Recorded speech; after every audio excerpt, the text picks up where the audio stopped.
पूजा गाना गुनगुनाते हुए घर में कदम रखती है।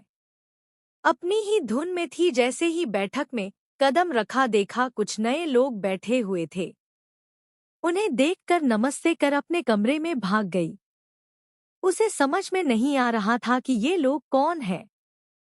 उसने सोचा खैर कोई भी हो मुझे उनसे क्या। वह बाथरूम में हाथ पैर धोने गई तभी बाहर से माँ की आवाज़ सुनाई देती है कि पूजा मैंने तुम्हारे लिए कपड़े निकाल कर रख दिए हैं, आते ही उन्हें पहनकर बाहर आ जाना। पूजा बाहर आकर देखती है कि माँ ने अपनी सुंदर सी साड़ी निकाल कर रखी है। वैसे तो इस साड़ी को कभी हाथ भी नहीं लगाने देती थी पर आज देखो वही साड़ी लाकर पहनने के लिए दे रही हैं। बात क्या है माँ, आप तो आज बहुत खुश नजर आ रही हैं। माँ ने कहा तू जल्दी से तैयार हो जा, बाहर वे लोग कब से तेरा इंतजार कर रहे हैं। कौन है वे लोग माँ, मेरा इंतजार क्यों कर रहे हैं। माँ ने कहा कि वे लोग तुझे देखने आए हैं। बहुत अच्छे लोग हैं। एक लड़का और एक लड़की, बस छोटा सा परिवार है। पिता अभी नौकरी कर रहे हैं। लड़की पढ़ रही है और लड़का बैंक में मैनेजर है। और क्या चाहिए। तेरी मौसी ने भेजा है यह रिश्ता। उनके ही गांव के लोग हैं। बहुत ही अच्छा और इज्जतदार परिवार है। माँ, अभी मेरी पढ़ाई भी पूरी नहीं हुई है। 1 साल के बाद मुझे डिग्री मिल जाएगी। मेरी पढ़ाई के बाद शादी करूंगी। माँ ने कहा कि देख ले, रिश्ता जम गई तो होगी, नहीं तो नहीं, पर मेरे और तुम्हारे पिताजी की सोच है कि अगर घर बैठे बिठाए अच्छा रिश्ता आया है तो उसे क्यों छोड़ना। वे लोग भी पढ़े लिखे हैं। उनकी बेटी भी पढ़ रही है तो तुम्हारी पढ़ाई भी जरूर पूरी करवा देंगे। उन्हें पूजा बहुत पसंद आई। फिर क्या, पूजा की पढ़ाई और उसकी नाराजगी को ताक पर रखकर बहुत सारा दहेज देकर पूजा का विवाह अरुण के साथ कर दिया गया और उसे ससुराल विदा करके दोनों माता पिता खुश थे कि उन्होंने अपने जिगर के टुकड़े को बहुत ही अच्छे लड़के के हाथ में सौंपा है। अब वह राज करेगी उस घर में, क्योंकि अरुण के माता पिता लखनऊ में रहते थे। अरुण भोपाल में रहता था। पूजा शादी के बाद लखनऊ गई। रीति रिवाजों और रस्मों के बाद सास कमली पूजा और अरुण के साथ भोपाल आई उनकी गृहस्थी जमाने के लिए। 2-3 दिन साथ रहकर वापस चली गई क्योंकि वहां बिन ब्याही लड़की आरोही और पति थे, उनकी अपनी जिम्मेदारियां थी। पूजा को जाते जाते बताया कि अरुण की नाक पर गुस्सा रहता है, उसे किसी तरह से हैंडल कर लिया तो बस। सासू माँ के जाते ही पूजा को लगा अब यह मेरे और मेरे पति का घर है, किसी भी बात का डर नहीं। यह सोचकर ही उसका रोम रोम खिल उठा। शाम को पूजा ने अच्छे से खाना बनाया और खुद भी तैयार होकर अरुण का इंतजार करने लगी। अरुण आया और इसकी तरफ बिना देखे ही कमरे में चला गया और नहा धोकर रेडी होकर टेबल पर खाना खाने बैठा, पर थाली में परोसे गए सब्जी को देख उसका गुस्सा 7वें आसमान पर पहुंच गया और थाली उठाया और पटकते हुए चिल्लाया कि यह क्या सब्जी है, तुम्हें मालूम होना चाहिए कि मुझे भिंडी से नफरत है, और तुम्हारी हिम्मत कैसे हुई कि घर में भिंडी लाने की और बनाने की। पूजा को कुछ समझ में नहीं आ रहा था कि आखिर उसकी क्या गलती है। उस रात अरुण ने उसकी खूब पिटाई की और कहा अगली बार याद रखना कि इस घर में मेरी पसंद का ही खाना बनेगा। पूजा के लिए यह एकदम नया था। माँ के घर में उसके साथ ऐसा व्यवहार कभी किसी ने भी नहीं किया था। अरुण के ऑफिस जाते ही उसने अपनी बैग पैक किया और माँ के घर चल दी क्योंकि उसके माँ पिताजी इंदौर में ही रहते थे। पूजा को सूटकेस के साथ देखते ही माता पिता को लगा कुछ गड़बड़ है। पूजा अपने कमरे में चली जाती है। पूजा के पिता अजीत जी ने माँ से कहा देख सुनंदा, किसी भी तरह से पूजा से पूछताछ कर और पता लगा कि बात क्या है। पास पड़ोस में पता चल गया तो बदनामी होगी अलग, और इतना दहेज देकर ब्याह किया है, उसका लोन ही अभी चुकता नहीं हुआ और यह वापस आ गई। माँ की भी यही सोच थी। उन्होंने कहा आप चिंता मत कीजिए, मैं उससे बात करूंगी। पूजा के कमरे में सुनंदा जाती है। बहुत पूछने पर उसने बताया कि सिर्फ भिंडी की सब्जी बनाई थी, उसके लिए उसने मुझे पीटा। मैं अब नहीं जाऊंगी। यह क्या बात हुई? मुझे सपना आएगा क्या? उन्हें क्या पसंद है क्या नहीं? पहली बार पत्नी ने बनाया है तो खा लेते और बताते कि अगली बार से नहीं बनाना। नहीं, अपनी मर्जी ही चलानी है। मैं नहीं जाऊंगी, कहे देती हूँ। कल से कॉलेज चली जाऊंगी और अपनी डिग्री पूरी करूंगी। माँ ने सुना बस कहा कुछ नहीं। खाने की टेबल पर माता पिता दोनों ने उसे समझाया कि ऐसा नहीं होता है, कभी कभी कुछ लड़के गुस्से में ऐसा करते हैं, बाद में देखना वह खुद आएगा तुम्हें ले जाने। कितने दिन मायके में रहेगी? 2 दिन बाद से ही लोगों की बातें शुरू हो जाएंगी। इधर पिता ने अरुण को फोन किया और उसकी सारी गलत इल्जामों को सुना जो उसने उनकी बेटी पर लगाया। फिर उससे माफी भी मांग ली और दूसरे दिन उसे घर भी बुलाया ताकि पूजा को वह वापस ले जा सके। पास पड़ोस के लोग भी देख सकें कि दामाद आकर बेटी को अपने साथ लेकर जा रहे हैं। अरुण को आया देख पूजा बहुत खुश हो गई कि उसे उसकी फिक्र है। पूजा को नहीं मालूम था कि पिता ने उसे बुलाया था। पूजा पति के साथ अपने घर चली गई। माता पिता ने चैन की सांस ली। चलो आई बला टली। पूजा को गए हुए 1 महीना हो गया था। माता पिता ने सोचा हमारी सीख काम आ गई है। अब वह अरुण के साथ सेटल हो गई है। चलो देर आए दुरुस्त आए। उन लोगों ने अभी पूरी तरह से सांस भी नहीं ली कि सुबह सुबह मिसेस चौधरी जी की बुलंद आवाज सुनाई दी, अरे पूजा, तुम फिर से मायके आ गई? ससुराल में दिल नहीं लग रहा है क्या? सुनंदा और अजीत भागकर बाहर आए। देखा पूजा फिर से अटैची लेकर अंदर आ रही थी। हे भगवान! इस चौधरी की नजर पड़ी मतलब पूरे मोहल्ले में ढिंढोरा पीट देगी। पूजा ने देखा माता पिता दोनों ही खोए हुए थे। दोनों में से किसी ने भी उसका हालचाल जानने की कोशिश नहीं की। इसलिए वह सीधे अपने कमरे में गई और अंदर से दरवाजा बंद कर लिया। दरवाजे के बंद होने की आवाज से माता पिता को होश आया। पूजा कहकर पुकारा और दरवाजा खोलने के लिए कहा, पर पूजा ने कहा मैं थोड़ी देर अकेले रहना चाहती हूँ। पूजा ने आंखें बंद कर ली और अपने पलंग पर लेट गई। उसके आंखों से आंसू झरझर बह रहे थे। वह सोच रही थी कि उसकी क्या गलती है, उसे किस बात की सजा मिल रही है। उसे याद आया पिछली बार उसे माँ पिताजी के घर से अरुण खुद लेने आया था, कितनी खुश थी।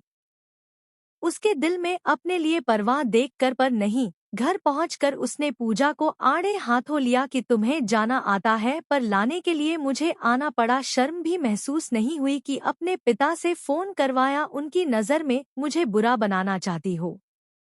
अब ध्यान से सुनो, इस घर में मैं जो चाहूंगा वही होगा। मेरे मनपसंद का खाना ही बनेगा। मेरे दोस्त घर आएंगे पर तुम उनके सामने नहीं आओगी। तुम आस पड़ोस के लोगों से बात नहीं करोगी, यानी घर से बाहर नहीं निकलोगी। माता पिता से भी इतवार को मेरे सामने ही बात करोगी। यह सब मंजूर है तो यहाँ रहो वरना चलते बनो। उसे लगा कि अरुण तो उसे इंसान भी नहीं समझता है। माता पिता के बारे में तो पता चल ही गया है कि उन्हें अपनी बेटी से ज्यादा लोगों की चिंता है। वे क्या कहेंगे इसकी चिंता है। खैर, पूजा ने सोच लिया है कि उसे अब यहाँ रहना है तो अरुण के हिसाब से ही रहना पड़ेगा। उसने अपने आप से समझौता कर लिया था। अरुण एक दिन अपने एक दोस्त को लेकर आया और पूजा से चाय बनाने को कहा और यह भी कहा कि तुम चाय लेकर नहीं आना, मैं लेने आ जाऊंगा।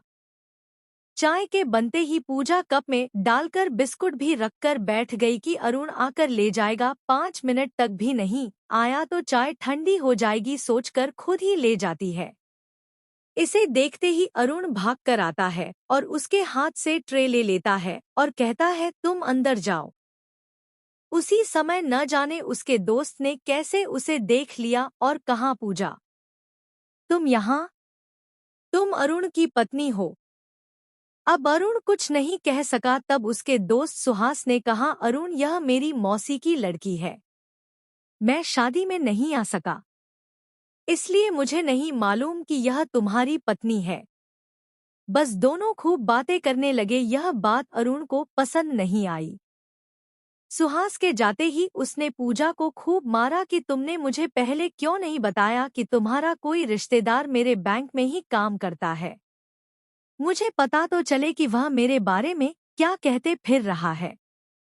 यह एक ही है या कोई और भी है। अब आए दिन सुहास का नाम लेकर ताने देने लगा। वह यह भूल गया कि सुहास से पूजा का भाई बहन का रिश्ता है। व्यक्ति अपनी शंका और घमंड में अपना आपा खो बैठता है और रिश्तों की मर्यादा भी भूल जाता है। वही अरुण के साथ हुआ और पूजा के सब्र का बांध टूट गया। उसने अरुण के नाम से एक चिट्ठी लिखी कि मैं अपने माता पिता के घर जा रही हूँ। मुझे आपसे कोई रिश्ता नहीं रखना है। मुझे वापस लेने नहीं आना। मेरे पिता के बुलाने पर भी नहीं। पूजा अपनी अटैची लेकर मायके आ गई। उसे मालूम है कि माता पिता तो साथ नहीं देंगे, क्योंकि उन्हें लोग क्या कहेंगे इसकी फिक्र है, न कि अपनी बेटी की। वे लोग भी कम से कम कोशिश तो कर सकते थे कि आखिर मेरी परेशानी क्या है। नहीं, अब चाहे कुछ भी हो जाए। उसने फैसला कर लिया कि अब वह किसी भी हालत में अरुण के पास नहीं जाएगी। सुबह सुबह पूजा को अटैची के साथ देख माता पिता आश्चर्य से रह गए थे। जब पूजा ने दरवाजा नहीं खोला तो आपस में ही बातें करने लगे कि अब न जाने क्या हो गया है। वैसे इस बार पूजा थकी हुई सी लग रही थी। उसके कपड़े भी सिलवटों से भरे थे। लगा कि कुछ अनहोनी जरूर हुई है। थोड़ी देर बाद पूजा ने दरवाजा खोला। माँ के अंदर आते ही पूजा ने माँ को अपने शरीर के घाव दिखाए और कहा, अरुण तो जानवर है माँ, अब मैं वहाँ गई तो मेरी लाश ही आप लोगों के घर आएगी। माता पिता ने उसकी हालत देखकर कुछ नहीं कहा। धीरे धीरे पूजा की हालत सुधारने लगी। लोगों ने सोचा कि शायद पूजा माँ बनने वाली है, इसलिए किसी ने भी नहीं पूछा कि पूजा कितने दिन रहेगी। एक दिन पूजा की मौसी आई। उसने माँ से कहा, दीदी, हमारे गांव में शिप्रा नामक एक पतिव्रता है। उसका पति उसे इतना मारता पीटता था पर उसने उफ तक नहीं की और अब वह बिस्तर पर पड़ा है और शिप्रा उसकी सेवा में ही लगी है। नई ब्याहता लड़की को उससे मिलाकर उसका आशीर्वाद दिलाया तो उसकी जिंदगी में खुशियां ही खुशियां आ जाएंगी। हम लोग पूजा को भी वहां ले जाएंगे और उनका आशीर्वाद दिलाएंगे। माँ तैयार हो गई और पूजा को मौसी के घर लेकर जाने की तैयारी करने लगी। पूजा ने नहीं पूछा कि हम क्यों जा रहे हैं, क्योंकि उसे भी लगा कि चलो थोड़ा घूम आते हैं। फिर कॉलेज खुल गए तो कहीं भी नहीं जा सकेगी। गांव में पहुंचकर हाथ मुंह धोकर माँ और मौसी पूजा को लेकर शिप्रा के घर पहुंचे। शिप्रा बहुत सुंदर लग रही थी। उसे देखते ही पूजा को अपनापन महसूस हुआ। मौसी उससे अकेले में बात करती है। दोनों कमरे में आते हैं और मौसी बताती है कि उसके पति कैसे थे और उन्होंने कैसे सब कुछ सहा। यह सब सुनकर पूजा को समझ में आ गया कि माँ और मौसी उसे यहाँ क्यों लाए हैं। दूसरों के सामने अपनों के लिए क्या कहें। शिप्रा ने कहा, मैं पूजा से अकेले में बात करना चाहती हूँ। पूजा अनमने मन से उनके पीछे जाती है। शिप्रा ने कहा, पूजा, अपनी पढ़ाई पूरी करके अपने पैरों पर खड़ी हो जा। मुझे मेरे माता पिता का साथ नहीं मिला, लोग क्या कहेंगे कहते हुए मुझे इस दरिंदे के घर में उसके साथ रहने के लिए मजबूर किया। आज भी मुझे चैन नहीं, पलंग पर पड़े पड़े ही यह मुझे सताता है और कोई ऑप्शन न होने के कारण मैं यह सब सह रही हूँ। तुम पढ़ी लिखी हो, घर वालों और लोगों की परवाह न करते हुए आगे की पढ़ाई पूरी करो, अपनी जिंदगी बनाओ। लोगों का क्या है, उनका काम ही है कहना। ऑल द बेस्ट, पूजा कहते हुए उसकी आंखों में आंसू आ गए। उसका पति गंदी सी गाली देते हुए उसे बुलाता है। अपने चेहरे पर हंसी लाते हुए वह पति की सेवा करने चली जाती है। पूजा और माँ मौसी के घर आ जाते हैं। उन्होंने पूजा को चुप देखा तो लगा कि शिप्रा की बातों का असर हो रहा है। दोनों खुश हो गए। दूसरे दिन माँ और पूजा इंदौर वापस आ जाते हैं। पूजा ने किसी से बात नहीं किया। 2 दिन बाद पूजा अपना सामान पैक करने लगी। माँ ने सोचा ससुराल जाने के लिए तैयार हो रही है। दोनों बहुत खुश हो गए। पूजा ने माता पिता के पैर छुए और कहा, आप दोनों मुझे माफ कर दीजिए। मैं हॉस्टल में रहने जा रही हूँ। वहीं रहकर अपनी पढ़ाई पूरी करूंगी। जब आप लोगों को लगे कि लोगों की नहीं बल्कि अपनी बेटी की सलामती पर ध्यान देना है तो मुझे बुला लीजिए, मैं आप लोगों के पास रहने आ जाऊंगी। माँ पापा लोग तो कुछ भी कह सकते हैं, उनका काम ही कहना है। बच्चे तो माँ बाप पर विश्वास करते हैं, उनका साथ चाहते हैं। अगर आप लोग सहारा नहीं देंगे तो हम लड़कियों का सहारा कौन बनेगा। मैं शिप्रा बनकर नहीं जीना चाहती, मुझे अपना रास्ता चुनना आता है। मैं आज की लड़की हूँ।